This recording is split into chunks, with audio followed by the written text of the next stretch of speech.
Good morning to all. Welcome to Sociology online class. Myself, Sri G.D. Kadalagi, lecturer in Sociology, C.S. Tubji Education Societies, SSN Arts and Commerce College, Hukkeri. Today, we will discuss the characteristics of sociology, which comes in first unit, introduction part.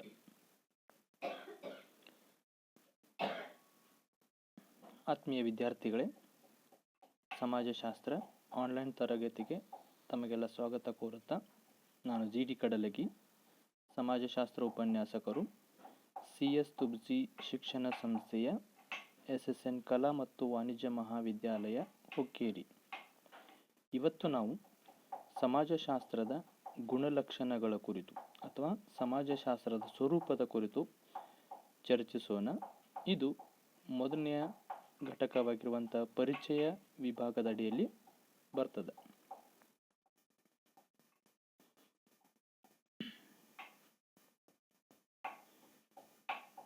Dear students, sociology as a branch of knowledge, it has its own unique characteristics. It is different from other social sciences in certain respects. Here, the characteristics of sociology as enlisted by Robert Bierstedt in his famous book, The Social Order. Through this book, we know the nature or characteristics of sociology. ವಿದ್ಯಾರ್ಥಿಗಳೇ, ಸಮಾಜಶಾಸ್ತ್ರವು ಜ್ಞಾನದ ಒಂದು ಶಾಖೆಯಾಗಿದ್ದು ಇದು ತನ್ನದೇ ಆಗಿರುವಂತಹ ವಿಶಿಷ್ಟ ಗುಣಗಳನ್ನು ಹೊಂದಿದ್ದು ಇತರ ಸಮಾಜ ವಿಜ್ಞಾನಗಳಿಗಿಂತ ಕೆಲವೊಂದು ಅಂಶಗಳಡಿಯಲ್ಲಿ ಭಿನ್ನವಾಗಿರುವಂಥದ್ದನ್ನು ನಾವಿಲ್ಲಿ ಕಾಣ್ತೀವಿ. ಸಮಾಜಶಾಸ್ತ್ರದ ಗುಣಲಕ್ಷಣಗಳನ್ನು ಒಬ್ಬ ಶ್ರೇಷ್ಠ ಸಮಾಜಶಾಸ್ತ್ರಜ್ಞನಾಗಿರುವಂಥ ರಾಬರ್ಟ್ ಬಿಯರ್ಸ್ಟೆಡರು ತಮ್ಮ ದಿ ಸೋಷಿಯಲ್ ಆರ್ಡರ್ ಎಂಬುದರಲ್ಲಿ ಅದರ ಪ್ರಮುಖ ಲಕ್ಷಣಗಳನ್ನು ಪಟ್ಟಿ ಮಾಡಿದ್ದಾರೆ. ಸೊ ಆ ಪ್ರಮುಖವಾಗಿರುವಂಥ ಲಕ್ಷಣಗಳು ಯಾವುವು ಅಂತ ನೋಡಿದಾಗ,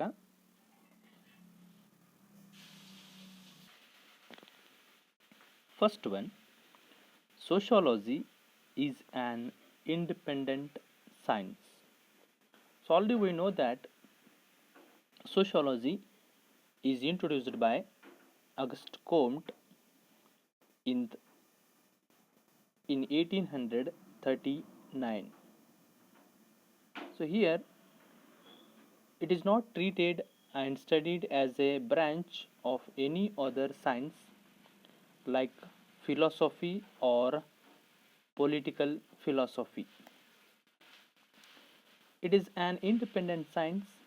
It has its own subject matter, theories and method of approach, as well as it has its own importance. So here sociology is an completely independent social science. ಸಮಾಜಶಾಸ್ತ್ರವು ಒಂದು ಸ್ವತಂತ್ರ ವಿಜ್ಞಾನವಾಗಿದೆ. ಯಾವಾಗ ಅಗಸ್ಟ್ ಕುಮ್ಟರು 1839ರಲ್ಲಿ ಸೋಷಿಯಾಲಜಿ ಎಂಬ ಪದವನ್ನು ಪರಿಚಯಿಸ್ತಾರೆ, ಅವತ್ತಿನಿಂದ ಅದೊಂದು ಪ್ರತ್ಯೇಕ ವಿಜ್ಞಾನವಾಗುವಂಥ ಪ್ರಯತ್ನಗಳು ಆರಂಭಗೊಳ್ತವೆ.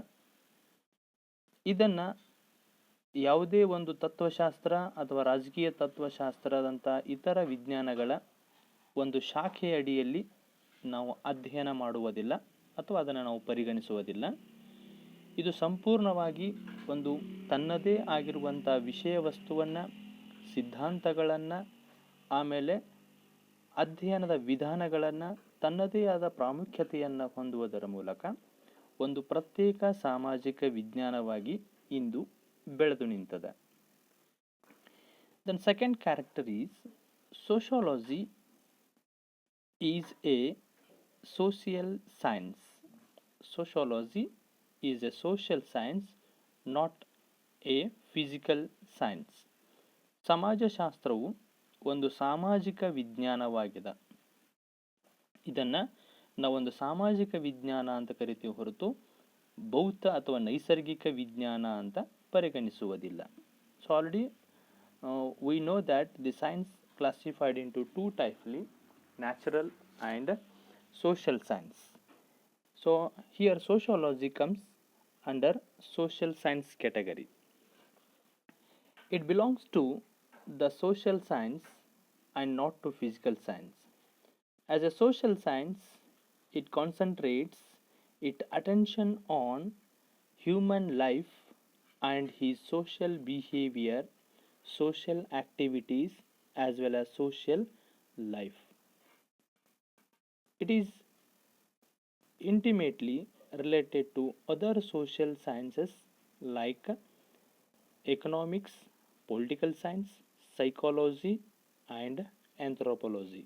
So we called it is a social science.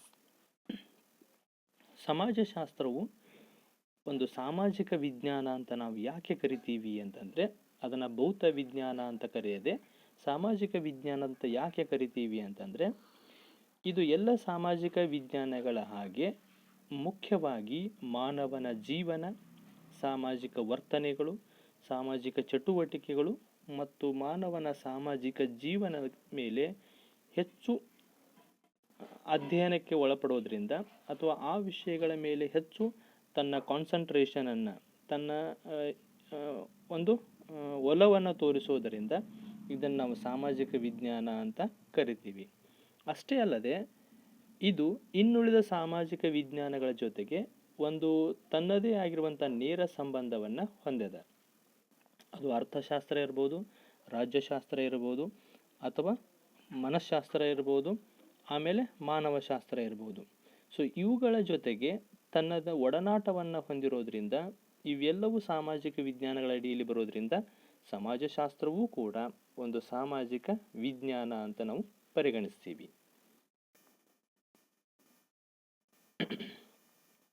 Then third character, sociology is a categorical science. Sociology is a categorical science and not a normative discipline. Here sociology studies things as it is and not as it thought to be. As a science, sociology is necessarily silent about the question of value. It does not make any kind of value judgment. ಇಲ್ಲಿ ಸಮಾಜಶಾಸ್ತ್ರ ಅನ್ನುವಂಥದ್ದು ಒಂದು ನಿಶ್ಚಯಾತ್ಮಕ ವಿಜ್ಞಾನ ಅಂತ ಹೇಳ್ತೀವಿ. ಸಮಾಜಶಾಸ್ತ್ರದ ಒಂದು ವಿಶಿಷ್ಟ ಗುಣ ಏನಂತಂದರೆ, ಇದೊಂದು ನಿಶ್ಚಯಾತ್ಮಕ ಗುಣವನ್ನು ಹೊಂದಿರುವಂಥದ್ದು. ಇದು ಅಧ್ಯಯನ ಮಾಡುವಂಥ ವಸ್ತುಗಳು ಹೇಗೆ ಇದಾವೋ ಹಾಗೆಯೇ ಅದನ್ನು ಅಧ್ಯಯನ ಮಾಡುವಂಥ, ಅದು ಇದ್ದ ಸ್ಥಿತಿಯಲ್ಲೇ ಅಧ್ಯಯನ ಮಾಡುವಂಥದ್ದನ್ನು ಇದು ಒಳಗೊಂಡಿರೋದ್ರಿಂದ ನಿಶ್ಚಿತವಾಗಿರುವಂಥ ಸಂಗತಿಗಳ ಬಗ್ಗೆ ಪ್ರಸ್ತಾಪಿಸ್ತದೆ. ಇದೊಂದು ವಿಜ್ಞಾನವಾಗಿ ಕೆಲವೊಂದು ಅಂಶಗಳ ಕುರಿತು ಮೌಲ್ಯದಂಥ ಪ್ರಶ್ನೆಗಳು ಬಂದಾಗ ಅವುಗಳ ಕುರಿತು ಮೌನವನ್ನು ವಧಿಸ್ತದೆ. ಆಮೇಲೆ ಇದು ಯಾವುದೇ ಪ್ರಕಾರದ ಮೌಲ್ಯ ನಿರ್ಣಯಕ್ಕೆ ಸಂಬಂಧಪಟ್ಟಿರುವಂಥದ್ದನ್ನು ಪ್ರಸ್ತಾಪಿಸುವುದಿಲ್ಲ. ಅಂದರೆ ಸಾಮಾಜಿಕ ವಿಜ್ಞಾನಗಳಲ್ಲಿ ಕೆಲವೊಂದು ನಿರಂತರವಾಗಿ ಬದಲಾವಣೆಗಳು, ಆಮೇಲೆ ಸಾಮಾನ್ಯೀಕರಣದ ಮೇಲೆ ಅಧ್ಯಯನಗಳು ನಿಂತಿರೋದ್ರಿಂದ ಇದು ನಿಶ್ಚಿತವಾಗಿರುವಂಥದ್ದನ್ನು ಮಾತ್ರ ಪ್ರಸ್ತಾಪಿಸ್ತದೆ. ಆದರೆ ವಸ್ತುನಿಷ್ಠವಾಗಿ ಆಮೇಲೆ ಆ ಸಂಗತಿಯ ನೈಜ ಅಂಶಗಳ ಮೇಲೆ ಅವಲಂಬಿತವಾಗಿರೋದಿಲ್ಲ ಅಂತ. Then fourth one, sociology is a pure science, not an applied science. ಸಮಾಜಶಾಸ್ತ್ರವನ್ನು ಒಂದು ಶುದ್ಧ ವಿಜ್ಞಾನ ಅಂತ ಕರಿತೀವಿ ಹೊರತು ಅನ್ವಯಿಕ ವಿಜ್ಞಾನವಲ್ಲ ಅಂತ. So here sociology, first of all, it is a pure science because the immediate aim of sociology is acquisition of knowledge. So here it work only on the basis of to acquire, to get knowledge about social aspects or related to human social life. On the contrary, it is an applied science in interested in the application or utilization of the knowledge. When we acquire or acquisition of knowledge, when we start to utilize it, then it comes applied science. ಸಮಾಜಶಾಸ್ತ್ರ ಅನ್ನುವಂಥದ್ದು ಒಂದು ಶುದ್ಧ ವಿಜ್ಞಾನ ಅಂತ ಕರಿತೀವಿ. ಯಾಕೆ ಅಂತಂದರೆ ಇದರ ಮೊಟ್ಟ ಮೊದಲನೆಯದಾಗಿರುವಂಥ ಒಂದು ಉದ್ದೇಶನೇ ಏನಂತಂದರೆ ಜ್ಞಾನವನ್ನು ಸಂಪಾದಿಸುವುದು ಅಥವಾ ಜ್ಞಾನವನ್ನು ಗಳಿಸುವುದು. ಸೊ ಜ್ಞಾನವನ್ನು ಗಳಿಸುವಂಥದ್ದೇ ಇದರ ಮುಖ್ಯ ಉದ್ದೇಶವಾಗಿರೋದ್ರಿಂದ ಇದನ್ನು ಒಂದು ಶುದ್ಧ ವಿಜ್ಞಾನ ಅಂತ ಕರಿತೀವಿ. ಯಾವಾಗ ಅದು ಗಳಿಸಿರುವಂಥ ಜ್ಞಾನವನ್ನು ಬಳಸಿಕೊಳ್ಳಲಿಕ್ಕೆ ಪ್ರಾರಂಭಿಸ್ತದೆ ಅಥವಾ ಅದನ್ನು ನೈಜ ರೂಪದಲ್ಲಿ ಅಳವಡಿಸಿಕೊಳ್ಳೋದಕ್ಕೆ ಆಸಕ್ತಿ ವಹಿಸ್ತದೆ, ಆವಾಗ ಅದು ಅನ್ವಯಿಕ ವಿಜ್ಞಾನ ಅಂತ ಅನಿಸ್ಕೊಳ್ಳಿಕ್ಕೆ ಪ್ರಾರಂಭಿಸ್ತದೆ. But basically the aim of the sociology is that to get knowledge about the social aspects.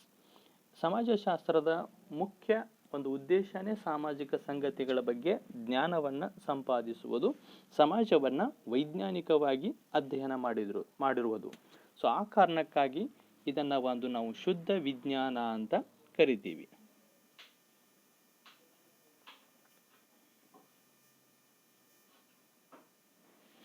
Then fifth character, it is relatively an abstract science.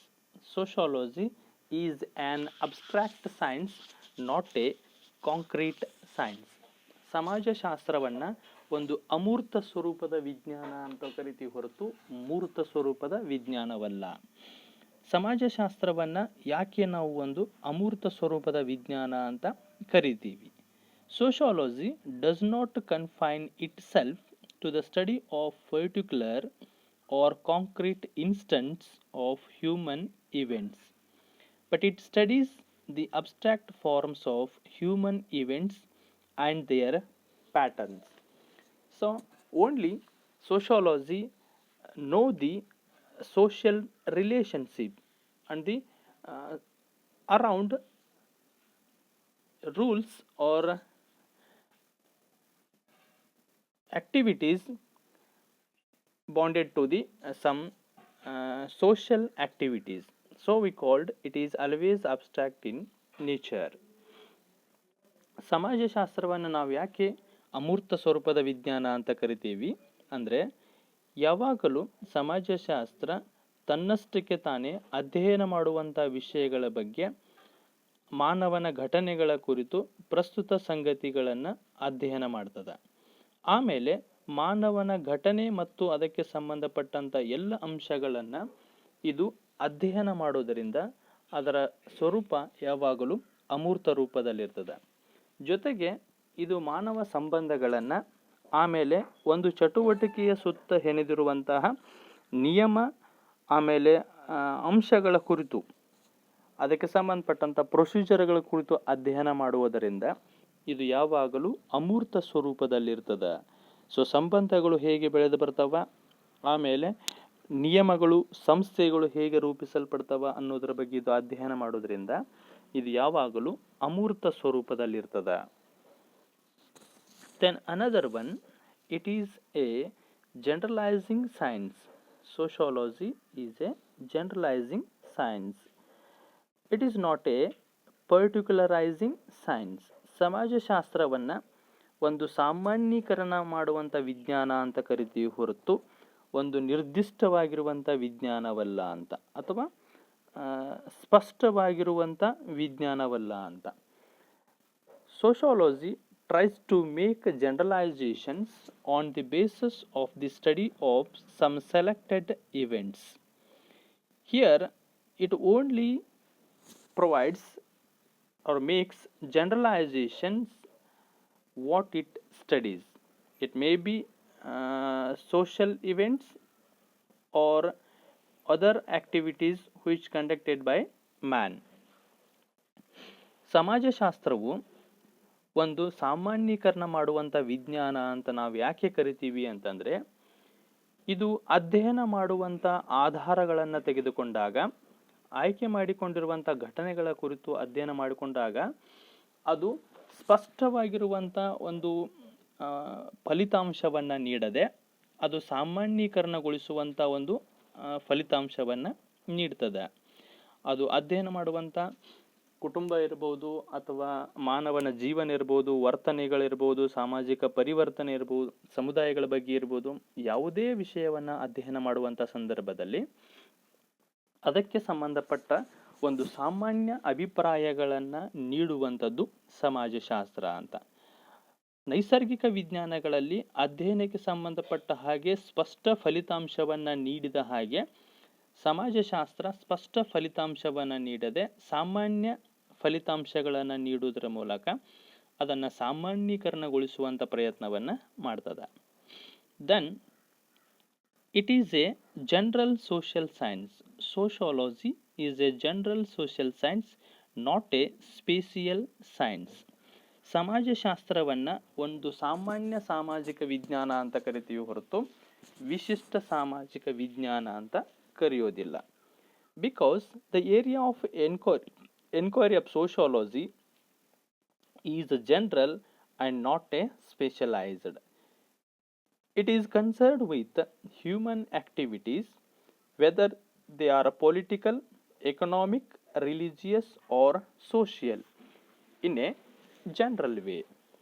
ಸಮಾಜಶಾಸ್ತ್ರವು ಅಧ್ಯಯನ ಮಾಡುವಂಥ ಅಥವಾ ಶೋಧಿಸುವಂತಹ ಯಾವುದೇ ಸಾಮಾಜಿಕ ಘಟನೆಗೆ ಸಂಬಂಧಪಟ್ಟಂತಹ ಶೋಧಿಸುವಂಥದ್ದು ಸರ್ವೇ ಸಾಮಾನ್ಯವಾಗಿರ್ತದ ಹೊರತು ವಿಶಿಷ್ಟವಾಗಿರುವುದಿಲ್ಲ. ಇದು ಸಂಬಂಧಪಡುವಂತಹ ಮಾನವನ ಚಟುವಟಿಕೆಗಳ ಜೊತೆಗೆ ಸಂಬಂಧಪಡುವಂತಹ ಆರ್ಥಿಕ, ರಾಜಕೀಯ, ಧಾರ್ಮಿಕ ಮತ್ತು ಸಾಮಾಜಿಕದಂತಹ ಯಾವುದೇ ವಿಷಯ ಬಂದಾಗ ಅದನ್ನು ಸಾಮಾನ್ಯ ಅರ್ಥದಲ್ಲಿ ವಿವರಿಸುವಂಥ ಪ್ರಯತ್ನವನ್ನು ಸಮಾಜಶಾಸ್ತ್ರ ಮಾಡ್ತದೆ.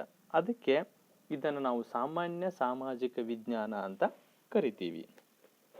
Last one, sociology is both empirical and a rational science.